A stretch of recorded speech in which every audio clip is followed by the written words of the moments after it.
centaine. J'ai le physique ingrat et je manque de classe. Ça n'est jamais pour moi que les gens se déplacent. De tous les animaux, je suis le moins recherché.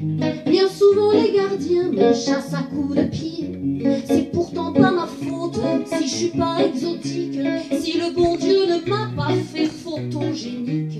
Je goûte quelquefois un bref instant de gloire quand un gosse un peu con me prend pour un canard.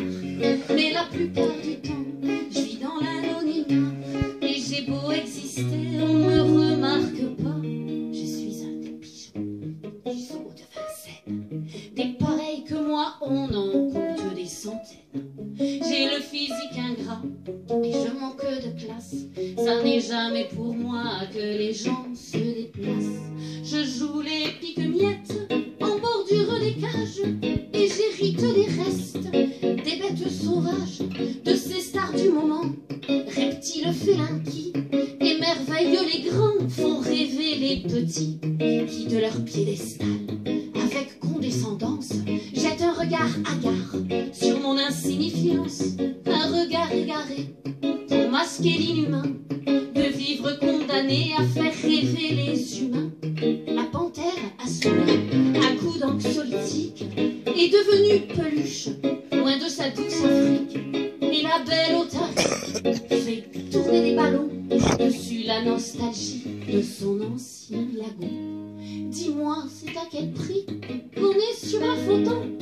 Combien on sacrifie pour devenir un héros? Que faut-il taire de soi pour mériter la gloire? Grimper sur le podium et entrer dans l'histoire. Je suis un des pigeons du zoo de Vincennes. Des pareils que moi, on en compte des centaines. J'ai le physique ingrat et je manque de classe. Ça n'est jamais pour moi que les gens se déplacent. Je goûte quelquefois un bref instant de gloire quand un gosse un peu con me prend pour un canard.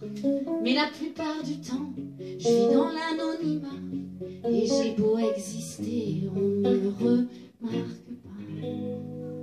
Et c'est bien comme ça.